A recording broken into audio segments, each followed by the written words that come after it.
Nourishing lunch. I hope you had the chance to network and learn more about what this incredible summit has to offer. Now, for this afternoon, for our first panel of the day, we'll explore how integrated community living is redefining urban development. For this discussion, please welcome to the stage Ahmed Shamy, CEO of Majid Al Futtaim Properties. Along with him is Adel, Sajan, Group Managing Director of Danube Home. Along with them as well is engineer Faisal, Abdulrahman, Alnasser, the CEO of Alnasser Property Company, and of course your moderator, Paula Naoufal, senior reporter at CNN Business Arabic. Hi, how are you?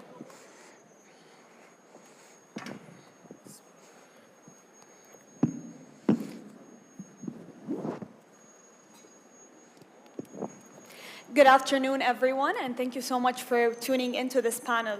So nowadays, in a very fast-paced environment, we want everything in reach. We want to live somewhere that has everything, whether it's a healthcare center, whether it's a community, whether it is different things that we look out for in our day. We want everything within our reach. Plus, of course, we know that traffic kills everyone on the process.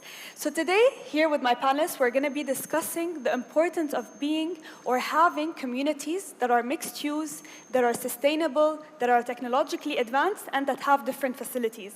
So if you could have a round of applause for my panelists. Ahmed, I'm going to start with you. So Majid Al Futtaim Properties is known and is a leader for mixed use master plan developments. How do you integrate sustainability onto these projects, and how do you make sure they're scalable? So thank you very much. Happy to be here. So while I was coming earlier today, Rizwan was talking about location, which I fully agree with. But I think you actually create the location. So if I look at Majid Al Futtaim over the last 20 years ago, our founder, Mr. Majid, Allah yarhamu, has introduced Mall of the Emirates, which became a flagship, an iconic destination, and a legacy asset that we're all proud of having. A few years back, we introduced waterfront living in the middle of the desert. So with Talal Ghaf project, we had this incredible innovation of bringing waterfront to the desert. And now, with Ghaf Woods, which is our latest master development plan, we are bringing forests to the city of Dubai. And you would wonder, I mean, forest in the city of Dubai, 35,000 trees. This, how can you do it in a sustainable way? So we actually are firm believers in sustainability. For us, sustainability is not a trade-off, but actually it is a trade-on. It's an enabler of proper decision-making. And if you live by the values of sustainability, you connect more with your target customers, the growing customers who are very aware of sustainability. And once you align your DNA to those of your customers, you drive trust, and that drives success. Now, we looked at the choice of trees to start with, and we have 80% of our trees are all indigenous trees. We look at moisture, additives to the soil that preserves the moisture. We look at moisture sensors in the ground. We look at smart grids. So there are so many things that we look at that actually, I can tell you, the forest, when it's up and running and complete and the 35,000 trees are up, we will actually be using less water than what actually would be theoretically allowed to us from the municipality. So that's number one. Number two, when we come to talk about energy, again, energy, we are very proud to have been innovating all along the power generation from solar. We have now 3 buildings that we're very proud to be net positive. So our Sales and Experience Center at Talal Ghaf is producing energy more than twice its need. We have our mosque of Mr. Majid, Allah yarhamu, again, a net positive mosque. And we have our latest Sales and Experience Center in Ghaf Woods, which is again net positive. So being net positive when it comes to energy for us is very important, and actually we've been successful in doing so. There is a lot that we can talk about when it comes to sustainability, but it's important to note, I mean, if you look at a 20-minute city, this is the direction of travel. The entire globe is talking about 20-minute city. It's a city where you have the ability to get all your amenities around you as a person who's living. Now, what makes Majid Al Futtaim very unique and successful is that we have an ecosystem that I dare to say is really not matched. So we have our shopping mall muscle, and clearly you know our 29 shopping malls, Mall of the Emirates I just mentioned. We have our sister companies, be it in the Vox Entertainment, be it in the retail, Carrefour, be it in the lifestyle, including Lululemon, etc., Crate and Barrel, Poltrona Frau, and of course we have our entire properties business about, again, residential and offices. So we introduce lifestyle destinations that cater to everybody. People can come and live in our destinations. They can work, live, shop, dine, and play. So this is basically the promise that we give to our customers. But Ahmed, quick question, but how does this reflect on the residents themselves? Do you see a demand for these communities? Yeah, absolutely. So when I was talking about it's a trade-on, clearly we see that while initially it is an investment to invest into sustainability, but at the end of the day, you actually create the human-centric neighborhoods, a design that allows people to go into the forest and interact with the forest and interact within the community. And we have seen, I mean, we're very proud to have announced that our first 3 launches were incredibly successful at a time when we are competing with a lot of great developers. So competition is fierce, but we've been very successful so far. And when we are very excited to be launching our next phase in a few weeks' time. So yes, we have managed to get a premium in a place where this was actually in the middle of the desert a few years back. So again, Telal Al-Ghaf, let me give you a small example. Telal Al-Ghaf, we started with small townhouses for 1.3, 1.4 million. And as the brand started to grow in recognition and as the real estate market started to also be, I have to say, Dubai has been extremely buoyant and we've been managing to ride that wave. We started to introduce villas that are more expensive, and over time, we started to have a lagoon. We made the lagoon bigger. We made a lot of beachfront on the lagoon, and then we created 2 islands inside the lagoon, and we're selling mansions inside the lagoon for 100 million dirhams per mansion. So 1.3 million townhouse in the beginning of our project. We ended selling 100 million dirham mansions in the middle of that island, in the middle of the lagoon, in the middle of the desert. So yes, indeed, we are getting the payback. Adel, if we want to look at Danube, how do you mix between this affordability, luxury, lifestyle, sense of community in your projects? For us at Danube Properties, we're not selling homes, we're selling a lifestyle. I remember in 2014 when my father started the real estate company, that time he started off with his innovative 1% payment plan, and that kind of set a new standard for the market, because most people then were selling these expensive houses, $1 million plus, didn't have a payment plan, and 90% of people living in Dubai are expats with a salary of 10, 15, 20,000 dirhams at max. So they can't afford that kind of house. So when we came up with that simple idea of a 1% payment plan and affordable housing, suddenly the whole market opened up and the common man could finally afford a home. Obviously that got copied a lot, proud to say that. Then what do we do next? Because we always believe in doing something different. Then we thought that how do we not just sell a house, how do we sell a lifestyle to our consumers? Now, if you imagine most buildings 7, 8 years ago, most of the buildings have 3 or 4 amenities. They'll have a pool, a jacuzzi, a kids play area. That's the max. Even posh buildings in Marina and JLT, like I live in Emirates Hills, and we have like 4 or 5 amenities at tops. It's the standard in Dubai. Even though it's supposed to be the top, community in Dubai. So we're like, how do we change that? We feel that people deserve more. And that's when we introduced the concept of having 40, 50, almost 60 plus amenities inside one building. Now, I think as a developer, as a private developer, we are one of the few people who have the highest number of amenities in ratio to the number of residents staying in a building. And we look at every single angle. So we're looking at the health and wellness, where you have your gym, aquatic gym, badminton court, football court, cricket court. And this is a big thing because if you see, I have 3 kids, and today kids are glued to their mobile phones, glued to their televisions. It's a big hassle for parents to make them go outside. So when you have the community living together and all these sports facilities inside your building, it really creates an environment where kids are encouraged to play sports rather than keep getting stuck to the mobile phone. When you take it a next step forward, you'll have an outdoor cinema. We have a family lounge area. You have a cigar lounge. You have an aquatic gym. You have a bowling alley, a golf simulator. Now, all these, predominantly all these amenities, you would have to go to a different sports facility or a different bowling center to have this. But now, you will have access to all of these amenities inside your building. And keep in mind, we have 2 types of product. One is a mid-segment product where you have apartments starting from only about 800,000 dirhams. And then you have upper mid product which starts from about 1.3. Even if you buy a studio in a mid-scale project paying only 800,000 dirhams with a payment plan of 1% per month, you still have access to about 40 amenities to your building. So we've made resort-style living accessible to everyone. And do you think this is the direction that the residents of Dubai or the UAE are going for, having everything within reach because of the busy lifestyle that they live here? I'll give you a simple stat. We just delivered one of our projects in Furjan. It's called Gems by Danube. And if you simply go on Dibizzle or Property Finder, which is not controlled by us, and you put rent highest, lowest, one bedroom, for example, in Furjan area, you will see that in the top 11, 9 are Danube.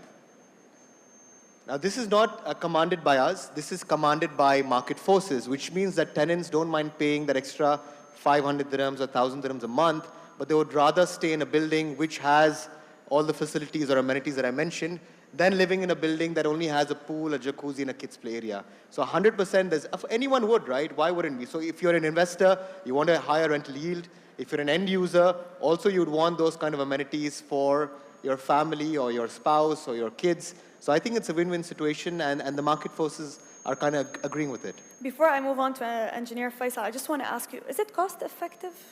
It is. It is. If it is planned well, it is. And luckily for us, we're one of the few developers that's vertically integrated. So the building materials is in-house, the interiors is in-house. So what we do is a lot of the money that we save on these building materials and interiors, which we don't have to go outside for, we pass it on by building world-class amenities without pinching the price too much for the consumer. So we're able to provide luxury, but affordable luxury. Engineer Faisal, the scene in Saudi is a bit different. Saudi with Vision 2030, with a huge growing population, things are growing very fast in Saudi Arabia. So the demand is there. One, is Saudi Arabia ready to supply all of this growing population? And second, when we talk about the supply of housing, are we looking at also mixed-use communities? Are we talking about wellness centers? Are we talking about sustainability as well? First of all, it's my pleasure to be here with this distinguished guest, and thank you very much for inviting me to here. Yes, I agree with you. With Vision 2030, with the leadership now we have in Saudi Arabia, it's clear that all the angle of all the sides of life is growing very high. Businesses, we have new businesses, a lot of projects are running in the country. It's 2.4 million kilometer country, so a lot of things is happening in the country. It's not only residential, as you know, residents need to come with other sides. So commercial side, healthcare, education, and mixed use has become here more and more needed. With the current quality of life expected by people, and this is very important things, people expectation become very high.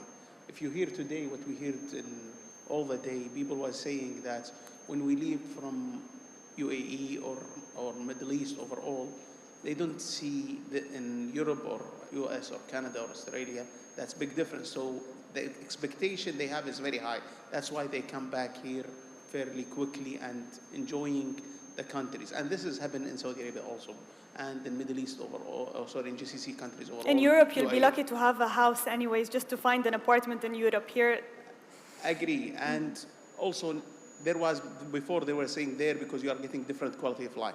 Here you are having it more and more and higher quality. So the customer expectation become very high, very, very high. And it's hardly for everyone, all the developers, if they develop residential, they develop commercial, develop whatever they want to develop, the customer expectation, it's become high and it's high to reach. So mixed use in that stage also. So having a mixed use, providing what customer really need, it's an important business now in Saudi Arabia. If you go across all of the cities, especially the big cities like mainly Riyadh, Jeddah, and others, you will see a lot of big projects. And not only that, having in Saudi Arabia the giga projects, what we name it the giga project, like Dir'iyah, like Qiddiya, like the new Murabba, which is the new downtown. Having those big projects increasing for us the level that's you need to reach that to be competing. So it's very hard to compete now in Saudi. People are seeing a lot of things that's even beyond their expectation. So on those projects now, I think it's challenging for all us in the development to reach the customer expectation and to reach even the government projects that they are working on. Do you think also the size of Riyadh perhaps make it more needed? So, and Riyadh is very big. We know with the traffic getting from the north to the south would take forever. So do you think because of the nature of the size of Riyadh, people want these communities more because instead of driving for an hour to get somewhere, they have everything within reach? Correct, 100% correct. Riyadh is almost reaching 8 million, very close to reach 8 million population. Number of people visiting Riyadh during the year is crazy, either for business, for others, for tourism, for whatever reasons. So the numbers become very big. Riyadh become very big, as you know. You mentioned the traffic subject. So for now, people also work trying to get all what they need in very close destination. Keep in mind when you go to metropolitan cities, any metropolitan cities, and now we consider Dubai and one of the metropolitan cities. It's not only centric locations. So yes, there is a Dubai mall, I agree, and everyone is going to the mall. But if you go like to all Futtaim malls in Dubai, you'll see them all full. Why this is happening? Because people going always to different places and going to locations that's close to them. And this is Riyadh not far from this. So yes, we are expecting big places coming and big locations, big projects are coming.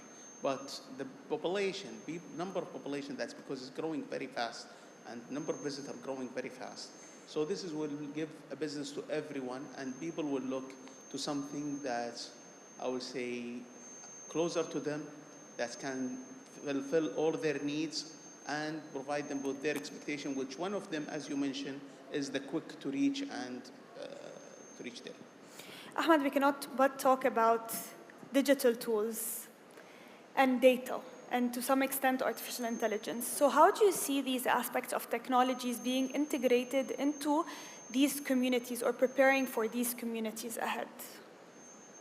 Okay, so a couple of points before I answer this. First of all, I want to congratulate you on the Riyadh Metro. It's a beautiful metro. I took it last time. We took this, the whole line. Fantastic experience, so well done. So that should really help.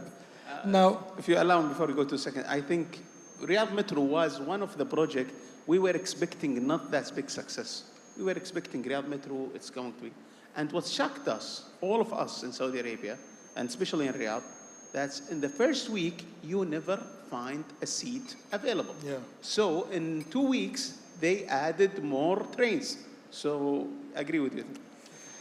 now, before we go to data, it's important because there is a lot of buzzwords. You know, you talk about AI, large language models, LLMs, machine learning, all of this is great, but it's very important it's a big watch out. Because if everybody is using the same platforms and the same tools, we will eventually get the same outcome. And what happens is that while we want to be differentiated, we'll become commoditizing our product. So it's very important to build on the technology, but make sure that you build on also what makes you unique. And what makes us, Majid Futtaim, unique is the wealth of data that we have.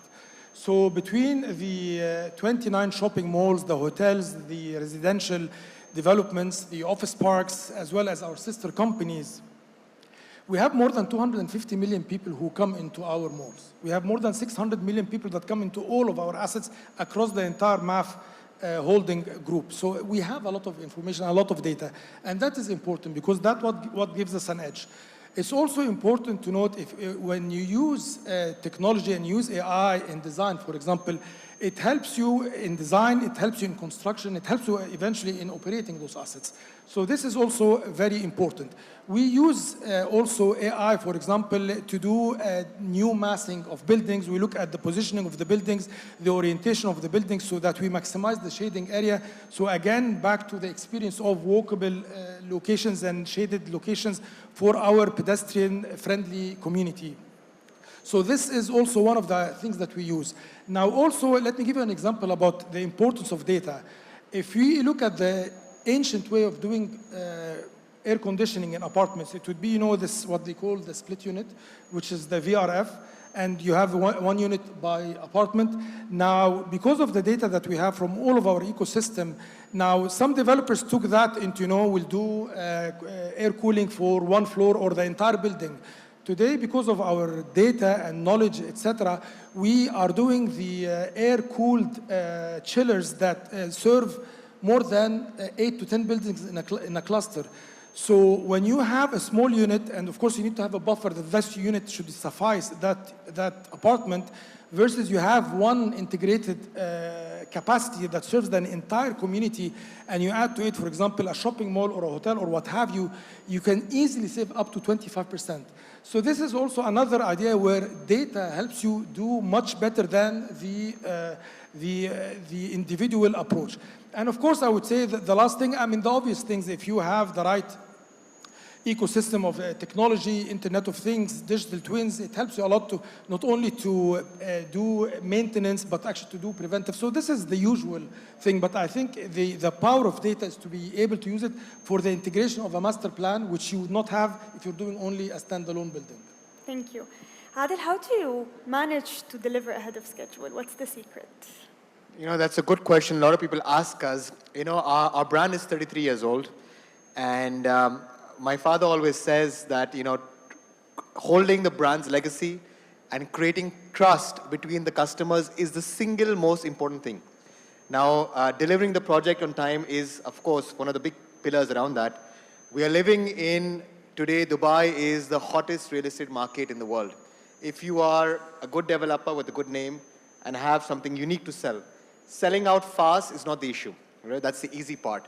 But what's happened is, with so many new projects coming in, I feel that the number of good quality contractors have not kept up with the amount of supply that's coming in. Now, that's a big caveat for the industry. That's a big challenge for the industry. And keeping in mind this challenge in our macroeconomic environment, even good developers are not able to deliver on time. It's normal for a developer to delay the project by 6 months and 1 year. Some developers even delay it by longer, and people accept it. But at Danube Properties, I'm very proud to say, our last 3 projects, we've not only delivered on time, but we've actually delivered 6 months before schedule. That's a big achievement. I would like to congratulate the team. So how do we do it? What's the secret sauce? The first sauce is, like I mentioned earlier, we are one of the few vertically integrated companies. So we have, our first business is the building material business, 30,000 SKUs, almost 70% of materials that go into a building we have. Second is, we have our own interiors company. So all the furniture that is being supplied inside the apartment we have. So by having that supply chain control, even when you have issues like COVID coming in, when all the vessels got disrupted, we have material, we have stocks, we have inventory, and that gives us a lot of control in making sure the projects deliver on time. The second thing is, since we've been in this contracting and building material business for 30 years, we also know who the top contractors are, and they're happy to work with us because we have that relationship with us. But the third and most important thing, which I would like to highlight over here is, of course, our project team does our regular site visits regularly, but our very own chairman, who's my dad, every Saturday, come what may, it's 50 degrees right now, but every Saturday, come what may, he will be there, 7-8 hours, making sure he visits 4 to 5 sites himself to ensure that that progress is happening on time. So anytime you feel that, that he has his PA who writes down the notes, anytime they see that there is some kind of a difference between what the person had said 2 weeks ago to now, people get a big bashing over there. But that is all done in the interest of making sure that we deliver the projects on time and before time, and to making sure that the trust of the brand is kept into place. So these are the 3-4 reasons why I think the team works really hard to ensure that we can achieve this beautiful thing. Thank you. Engineer Faisal, I want to wrap with you for the final question. How do you use green infrastructure to improve the lives of people in the communities and in the residents? Green infrastructure overall, and sustainability will be part of it also. It was before as a fancy, nice to have, blah. Now it's not anymore like this. It's a customer need.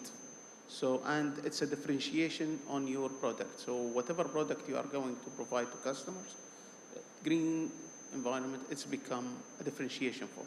It's a selling tool to you.